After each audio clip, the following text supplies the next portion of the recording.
하와이 코나에서 YWAM 소속 DTS 훈련을 받은 지도 벌써 14년이라는 세월이 지납니다. 이 DTS 훈련을 통해서 저는 많은 깨달음을 갖게 되었습니다. 무엇보다도 하나님을 더욱 친밀히 알 수 있게 되었어요. 그래서 하나님을 더욱 강력하게 믿을 수 있게 되었다고 말할 수가 있습니다. 하나님은 참 좋으신 분이시고 능치 못하는 게 없으신 전능하신 하나님이십니다. 또한 저는 DTS를 통해서 영적 전쟁에 대한 확실한 그 시각을 갖게 되었습니다. 즉, 이 세상에는 내가 불행하게 되는 것을 간절히 원하는 세력이 있다는 것입니다. 이러한 세력은 불나는 마귀 이런 것이 아닙니다. 죄의 세력이라고 볼 수가 있는 것입니다. 우리가 이 땅을 살아갈 때 우리는 반드시 죄의 공격을 받게 됩니다. 그런데 이러한 죄의 공격이 궁극적으로 노리는 것이 있어요. 그것은 바로 우리를 고통스럽게 만드는 겁니다. 삶 속에서 고통을 느끼게 되고 허물을 느끼게 되고 비참하게 느끼게 하면서 삶을 포기하게 만드는 것, 이것이 죄의 세력이 노리고 있는 바로 포인트인 거예요. 그래서 죄의 세력이 우리에게 맛을 꽂히기 시작하게 된다면 우리는 순식간에 무너질 수가 있습니다. 그런데 바로 나타나는 증상이 있는데 그것은 바로 고통이라는 거예요. 고통은 기쁨과 감사를 가져오면서 우리의 행복을 빼앗아감으로써 결국은 우리의 생명을 흩어버리는 결과를 이제 가져옵니다. 그래서 성경은 말씀합니다. 죄의 삭은 사망이라고. 그런데 죄의 세력이 우리를 공격할 때 그것은 세 가지 차원에서 우리를 공격합니다. 무엇보다 간교하기 그지없는 죄의 세력은 각각 세 가지 차원에서 우리를 공격함으로써 생존율을 높이려고 하는 것입니다. 그러므로 우리는 죄 공격의 이 세 가지 차원을 모두 다 잘 알아둘 필요가 있어요. 저걸 알고 나면은 싸움에 언제든지 승리한다고 하지 않습니까? 지피지기하면 백전백승이라는 말이 있어요. 언제나 우리가 승리하기 위해서는 어떻게 공격해 오는지를 알 때에 방어 잘하게 되면은 우리는 그 모든 세력을 물리칠 수가 있게 된 것입니다.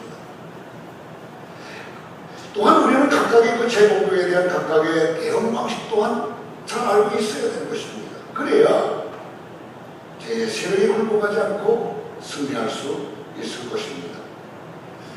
자, 그러면 첫 번째 우리가 제일 공격하는 차원은 어떤 것인가? 급작스러운 사고와 진동 때문이라는 것입니다.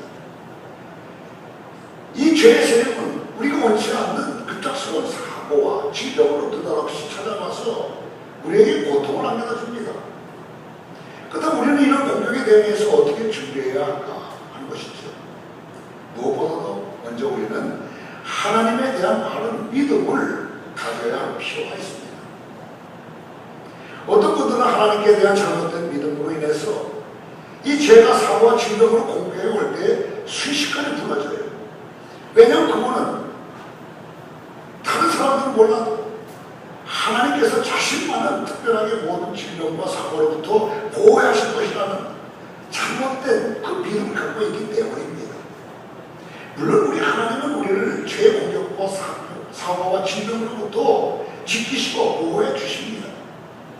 그러나 다른 사람은 몰라도 오직 자신만은 하나님께서 특별히 지킬 것이라는 그 믿음을 확실히 갖고 있다는 것은 잘못된 것이라는 겁니다. 이런 믿음을 겉에서 볼 때에는 아주 신앙이 좋은 것 같이 보일 수 있어요. 그러나 정작 그 사람의 속 안에 들어가 보게 된다면 심한 두려움의 다른 표현이라고 볼 수 있을 정도로 그런 것이 있다는 것입니다. 그래서 만약에 사고가 나거나 가뜩이나 자신이 질병에 걸리게 되면 믿음 자체가 흔들리게 됩니다. 나에게 이런 것들이 찾아왔는데 하나님은 도대체 뭘 하고 계시는가 하는 것입니다. 정말 하나님이 계시는가? 계시다는 그 하나님 정말 좋으신 분이 맞으세요? 하면서 하나님에 대한 신앙을 송두리째 찢어버리게 되고 맙니다. 한 아들이 있었습니다. 그런 전쟁터에서 팔 하나를 잃어버리고 병원에 누워있는 병사였어요. 아들의 소식을 전해든 어머니는 아주 슬픈 마음을 가지고 아들을 위해서 기도합니다. 그리고 아들을 강하기 위해서 병원으로 찾아갔습니다. 어머니는 무엇보다도 아들의 믿음이 연료가 되었습니다. 그래서 노인 아들에게 성경을 읽어주려고 했습니다. 그랬더니 아들이 어머니가 들고 있는 그 성경책을 딱 드시면서 화를 냅니다. 다 필요 없어요. 하나님이 계시다고 한다면 어떻게 내 머리 이렇게 귀찮아지도록 내버려둘 수가 있겠습니까? 그래서 어머니는 아들의 오른손을 잡으면서 말했습니다. 내게는 아직도 오른손이 남아있지 않니? 하나님 내 왼팔을 가져가신 것이 아니라 오른팔을 남겨주신 것이다. 이렇게 엄마는 하나님께 감사하고 이야기를 합니다. 그 후로 이 아들은 작심을 하고 열심히 공부해서 유명한 교수가 되었다는 그러한 일을 합니다. 사랑하는 성도 여러분, 세상은 그 자신으로 인해서 어우러져 있어서 그 누구에게라도 급작스러운 사고와 질병을 가져갑니다. 비록 우리 그 시대에 있는 주님을 통해서 구원을 받았다고 할지라도 이 불온전한 이 세상을 살아가는 우리 또한 죄악으로 어우러진 세상의 폭력에서 지혜될 수는 없습니다. 그렇기 때문에 우리는 더 우리 하나님에 대한 바른 믿음을 가져야 할 것입니다. 여러분, 한국에 지금 인구가 얼마나 되는지 아세요? 한 5천만 명 되지 않습니까? 그 중에 지체의 부자들이 얼마나 되는지 아십니까? 이거 문명 문화가 발달되면 점점 숫자는 높아져요. 한 20년 전의 통계인데 어려움을 당하고 있는 그 제대로 몸을 쓰지 못하는 분들이 한 400만 명이나 된다고 했습니다. 지금 그보다 훨씬 많은 10% 정도 어려움을 당하고 있는 사람들이 있다는 거예요. 알려진 것은 영어는 통계를 보니까 250만 명 정도로 알지만 이게 알려지지 않아서 집에서 같이 고통스럽게 어려움을 당하고 있는 그런 사람들이 그렇게 엄청나게 많다는 거예요.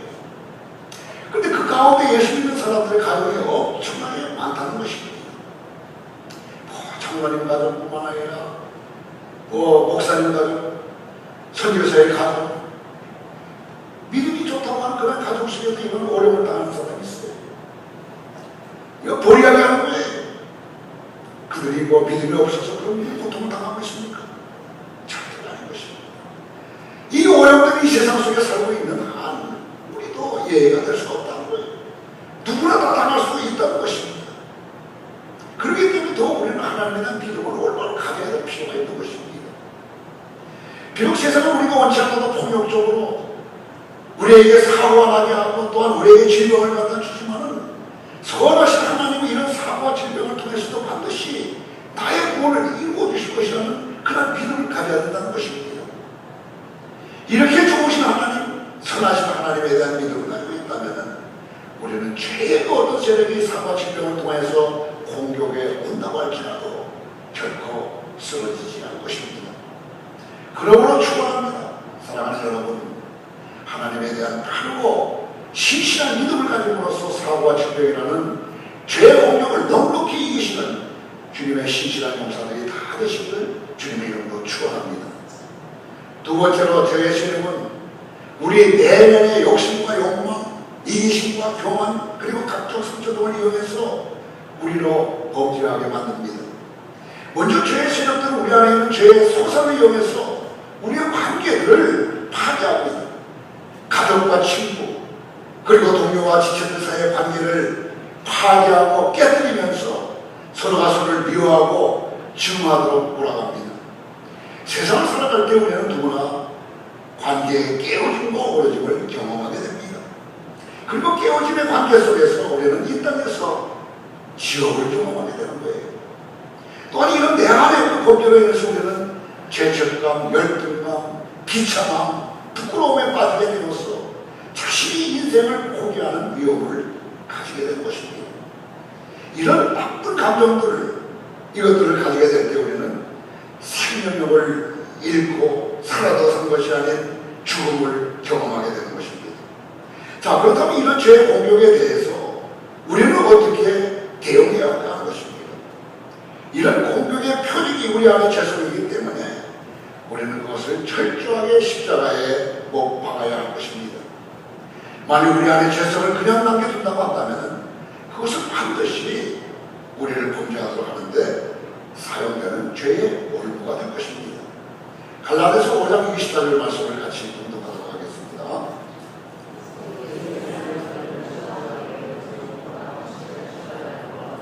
또한 로마서 6장 6절입니다.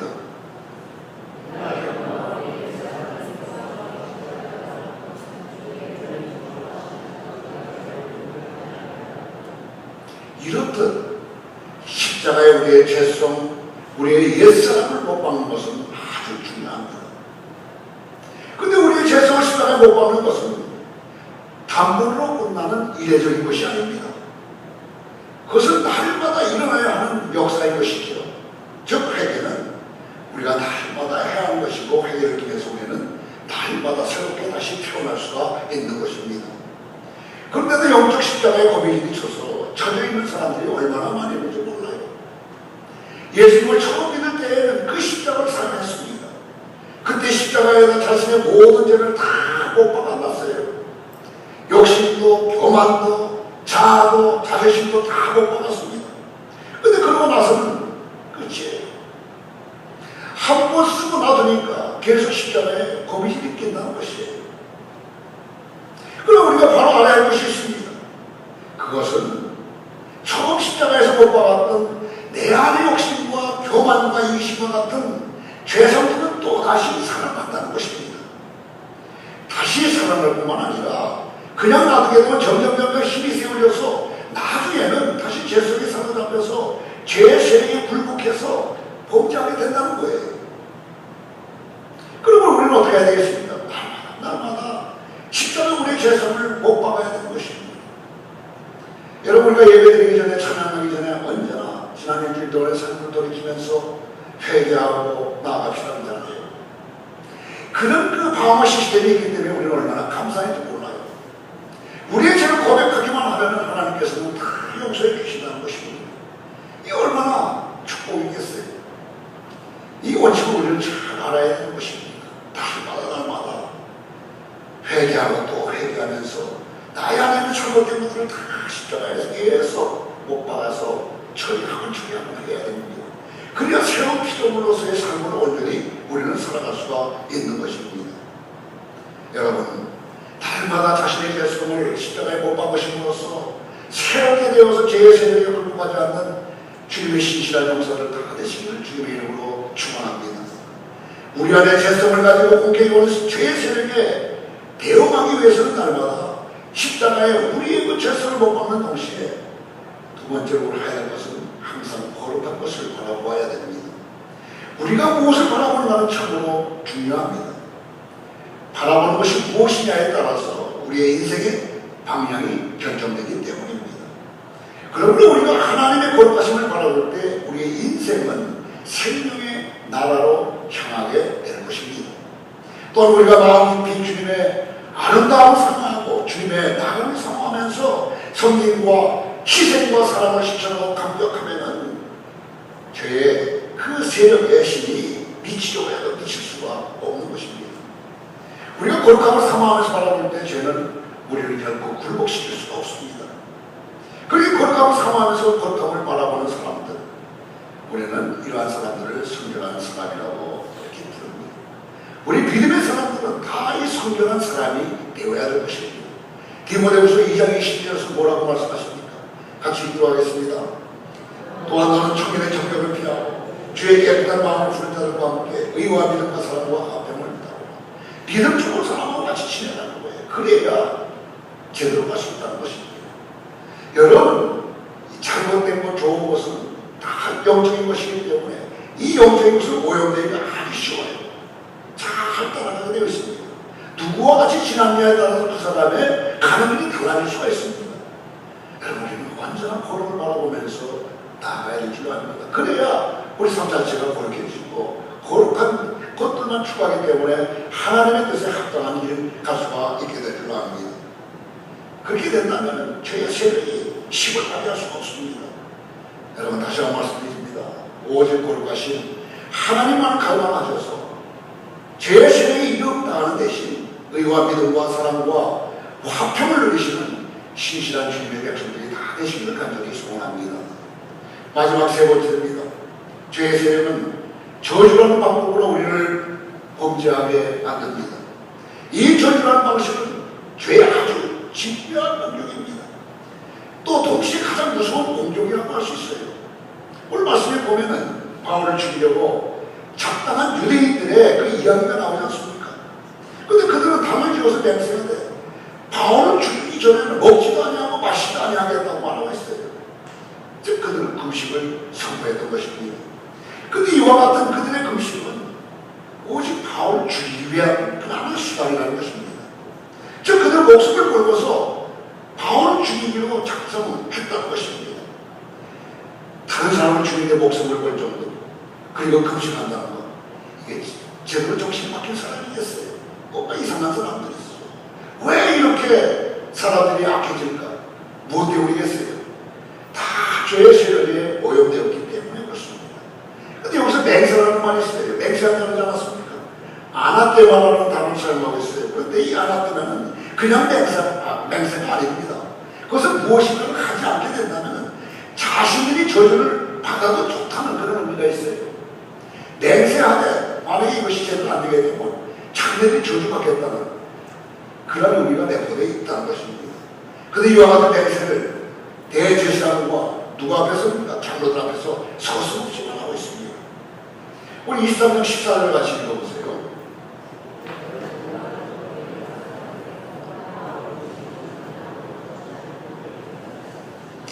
이 성경 구절을 다 읽으면서 여러분이 느낀 그 생각은 어떤 생각이 떠오릅니까? 뭔가 잘못되죠. 여러분 죄에 빠지게 되면 이렇게 돼요. 죄의 세력에서 우리는 언제나 뭡니까? 이길 수 있어야 되고 그걸 원인할 줄 아는 그런 능력의 소유자들이 되어야 되는 것입니다.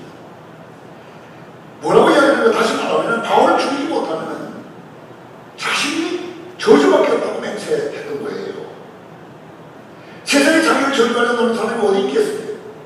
그럼에도 불구하고 이들이 이렇게까지 하는 것은 그들을 움직이고 있는 그 실체가 바로 죄의 힘이라는 것을 말해주고 있는 것입니다. 바울을 죽이려고 공격하는 또 하나의 힘은 다름 아닌 죄의 세력의 저주인 것입니다. 여러분, 저주는 단순한 사고라든가 범죄의 차원을 뛰어넘는 죄의 공격으로서부터 처음부터 어떤 인생을 망가지게 도리는 것입니다. 그래서 저주라는 것은 수단과 방법을 가리지 않고 아주 집요하고 끈질기게 영향력을 행사합니다. 저주는 수단과 방법을 가리지 않기 때문에 교묘하게 계략을 짜서 그 사람을 파멸시킵니다. 본문에 보게 되면 유대인들은 대사과 공의를 이용해서 바울에게 알아볼 것이 있으니 불러내려고 교묘하게 고집 계략을 짜지 않습니까?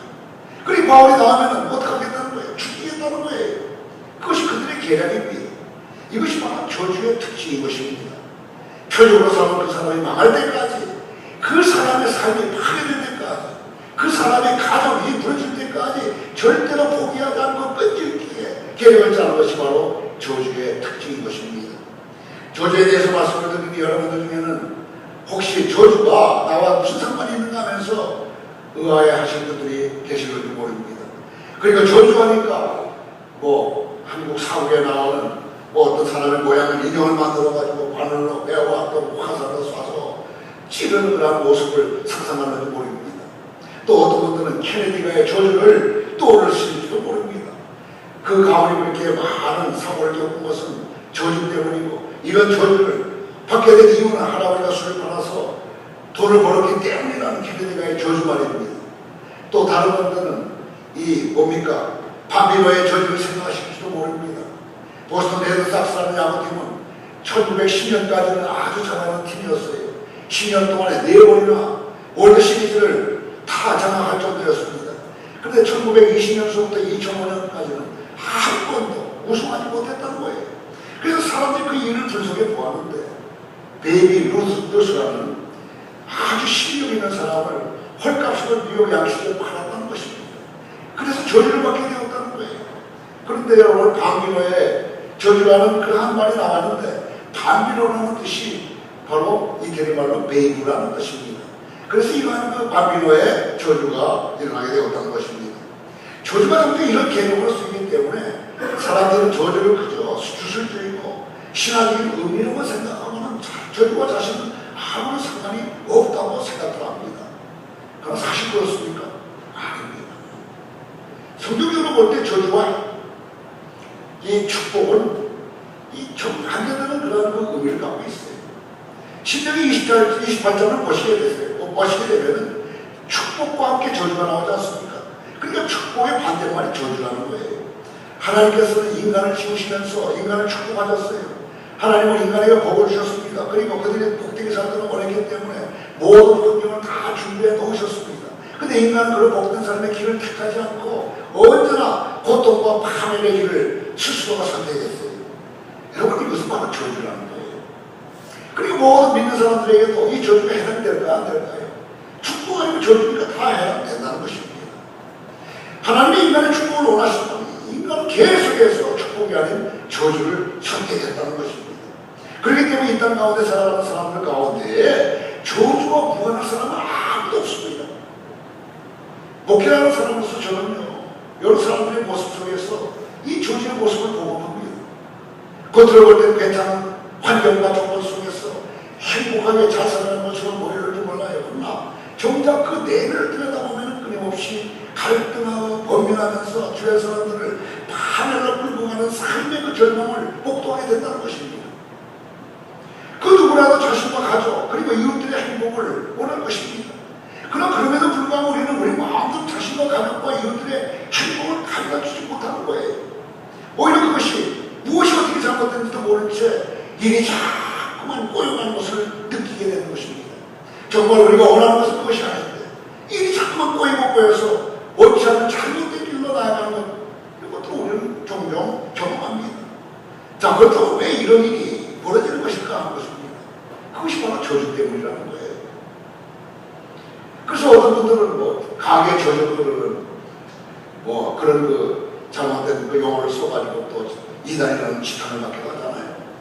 가게 어떻게 저주가 흐르느냐 뭐 그렇게 그 이야기를 하는 사람들이 계십니다.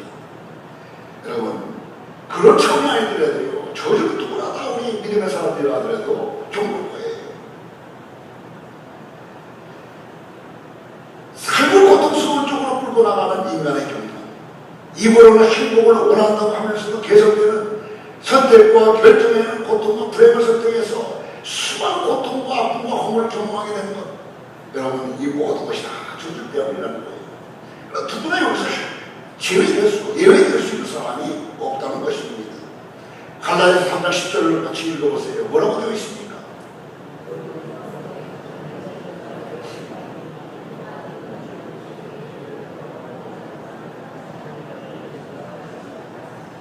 뭐라고 이야기해요? 이 성경 말씀 아닙니까? 모든 인간은 다 저주 안에 있다고 한마디로 요약이 되지 않습니까? 아담의 범죄로부터 저주는요, 우리에게는 계속 왔어요. 그리고 계속 죄를 반복할 때마다 우리는 그 저주에 둘러싸여서 결국 저주는 우리 인생에 파워를 행사하기 시작합니다. 우리가 살아가는 미국을 한번 보세요. 미국의 풍경, 지금 방장으로 흐르고 있지 않습니까? 자연은 방정으로 흐르고 있습니다. 누구나 행복과 생명을 원하고 있어요. 그렇지만 그 누구나 모여 살고 있는 이것은 점점 불행과 죽음으로 치닫고 있다는 것입니다. 이것은 바로 저주 때문이라는 것입니다. 그렇다면 우리는 어떻게 이 저주를 끊을 수 있을까? 저주는 인간의 노력이라든가 제도나 어떤 시스템으로 절대로 끊을 수 있는, 막을 수 있는 것도 아닌 것입니다. 그러므로 우리는 단 하나의 대안밖에 없어요. 이 저주를 끊을 수 있는 그 대안이 무엇이겠어요? 오직 예수 그리스도입니다. 예수 그리스도만이 대안이라는 것입니다. 이 땅에 저주를 끊을 수 있는 분은 바로 예수 그리스도뿐인 거예요. 왜 그렇습니까? 예수님이 십자가를 지심으로써 나무에 달린 자라고 칭함을 받지 않습니까? 나무에 달린 자는 곧 저주를 받는 자를 의미합니다. 즉 그분은 그 저주받는 사람들을 풀어주기 위해서 자신이 그 저주를 다 짊어지고 그 나무 십자가에 매달려 죽으셨습니다. 성장하지 않았습니까? 리더십을 했다는 거예요. 다대를 치렀다는 거예요. 그러니까 그 저주를 해결할 수 있는 분은 오직 예수 그리스도밖에 없다는 것입니다. 그렇기 때문에 저주를 막기 위해서는, 거기에서 벗어나기 위해서는 우리는 예수 그리스도 이분만을 굳게 붙들고 나가야 될 줄 압니다. 오늘 본문에 보면 바울의 주기도를 맹세하면서 동명한 자가 40여 명이라고 기록하고 있어요. 그들이 계략을 짰습니다. 그 계략이 누구에게 알려졌어요? 바울의 생기가 알려졌다고 기록되어 있습니다. 처지의 비밀에 쌓여있는 그 계략이 난데없이 나타난 바울의 생기에게 알려졌다는 것은 여러분, 이것이 주님의 역사라고 이렇게 어떻게 설명할 수가 있겠습니까? 더구나 바울의 생기가 유대인이면 로마 사람들에게, 특히 이 백부장한테, 천부장한테 접근할 수 있는 힘은 없어요. 그런데 천부장한테 그가 접근하면서 그에게 이야기를 하잖아요. 그래서 몇 사람이 넘으면 됩니까? 보병 200명, 기병 70명, 창병 200명, 470명이 동원이 됩니다. 여러분, 기록에 의하면 그 당시 팔레스타인 전역에 주둔하던 로마 군대의 숫자가 1000명밖에 되지 않았답니다. 그래서 천부장 한 사람밖에 없었어요.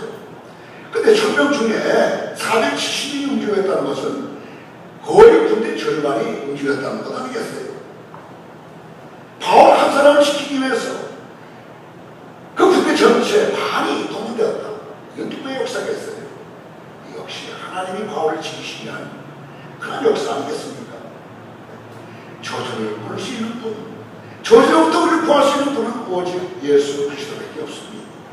그러므로 축원합니다. 사랑하는 여러분, 오직 예수 그리스도를 굳게 붙잡으심으로 말미암아 사단의 저주의 역사로부터 구원을 받는 주님의 백성이 다 되시기를 간절히 소원합니다. 말씀을 냈습니다. 다시 한번 지금까지 말씀드린 걸 정리해 봅니다. 죄의 세력은 사고나 질병으로부터 온다냈어요. 그리고 우리 안에 죄 속으로 온다냈습니다. 더 나아가서 저주를 가지고 우리를 옹매하면서 죽게 만든다고 이렇게 이야기했습니다. 그러나 우리는 우리의 대제사장 대신 그리스도로 인해서 하나님에 대한 바른 믿음을 가짐으로써 우리의 죄성을 십자가에 못 박음으로써, 그리고 또 오직 주님의 거룩하심만을 바라보면서 예수 그리스도를 굳게 붙잡음으로써 이 모든 싸움에서 승리할 수가 있게 된다는 거예요. 여러분, 하나님의 바른 믿음을 한번 점검해 보시기 바랍니다. 정말 내가 제대로 믿고 있는가? 예수가 나의 보호자시고 그분이 나의 모든 것이라는 사실을 여러분들 마음의 정리가 되고 있는지 확인해 보세요. 이럴 때에 어떤 그 죄성이 온다 하더라도, 사고, 불의가 온다 하더라도 다 그걸 이길 수가 있습니다. 두 번째, 우리 안에 있는 그 잘못된 것들 있잖아요. 이런 것들을 날마다 십자가에 모습하고 싶은 바랍니다. 그리고 거룩하신 주님만을 바라보시길 바라요. 그래야 거룩해질 수가 있습니다. 그리고 새 저주에서 벗어날 수 있는 길은 누구예요? 그것을 해결할 수 있는 분은 오직 예수 그리스도라는 것입니다. 여러분, 이 사실을 꼭 여러분들 마음에 새기면서 평생 동안 어떤 영적인 도전에 여러분들을 승리하는 아름다운 역사가 있게 되기를 간절히 바랍니다. 승리케 하시는 분은 오직 예수님이십니다. 기도하겠습니다. 사랑하는 아버지 하나님, 주님의 이름을 찬송합니다. 우리를 죄의 세력에서 건져주시고 계속해서 죄의 세력으로부터 보호해 주시고 또한 죄의 세력과 당당히 맞서 이길 수 있도록 힘과 능력과 사랑을 부어주시니 참으로 감사를 드립니다. 날마다 주님 품에서 새롭게 됨으로써 하나님 아는 지식을 부여하게 하시니 새로운 마음으로 주님을 더욱 단단히 붙잡아 오직 주님의 기쁨이 될 수 있도록 우리에게 성령의 충만함을 허락하여 주시옵소서. 예수님의 이름으로 기도드리옵나이다.